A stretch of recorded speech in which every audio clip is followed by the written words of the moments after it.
It's a story that made headlines across the U.S. Ferguson, Missouri, August 9. A white police officer shoots and kills an unarmed black teenager. Rioting erupts almost immediately. Even the U.S. Justice Department gets involved, investigating allegations that Ferguson police engaged in a pattern of abuse against the town's black residents. VOA's Chris Simpkins has been covering the Ferguson case, and he joins me right now. Thank you so much for joining me, Chris. Thanks for having me. Tell us about what we know and what we do not know about what happened in Ferguson in August. Well, as you said, on August 9th, Michael Brown and a friend were walking down the middle of the street in an apartment complex in Ferguson. Brown was going to his grandmother's house when he was confronted in a patrol car by Officer Darren Wilson.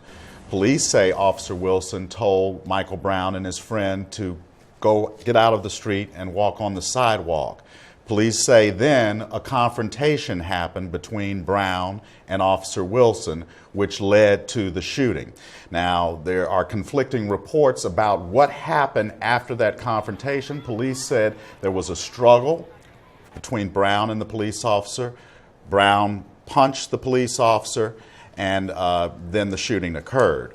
But witnesses say that Mr. Brown was unarmed and ran away from the police officer, put his hands in the air in a sign of surrender when he was shot by Officer Wilson. So conflicting reports, and investigators are still trying to figure out what happened. Critics have been comparing these cases like what happened with Trayvon Martin. And they're trying to relate this and trying to bring a connection to this. But is this a countrywide problem that's going on in the U.S.? A lot of African Americans say it is. They have, and we were told by many people in Ferguson and the St. Louis area, that they had been stopped many times by police officers for doing nothing, and would ask the police officers why they were stopped. Police officers said, well, your tire touched a yellow line, or your license plate looked irregular.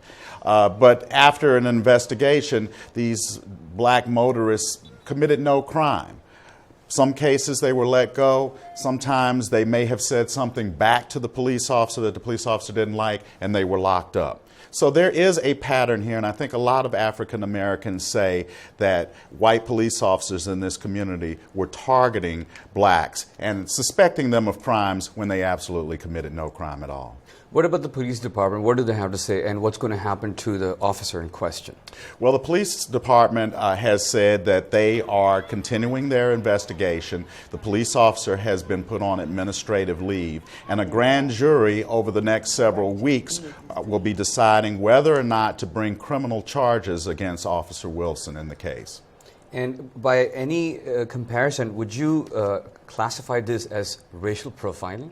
Some people might say that he was racially profiled, but it's undetermined whether that in fact happened. Mr. Brown was involved in a strong-arm robbery at a convenience store prior to him confronting the police officer. We don't know whether the police officer identified him as the suspect in this robbery, so it remains to be seen. But a lot of African Americans say police, not only in Ferguson, but in that whole metropolitan St. Louis vicinity, often engage in racial profiling. Okay, we keep a close watch on this. Thank you so much for joining us. Chris Simpkins, VOA's correspondent. Sure.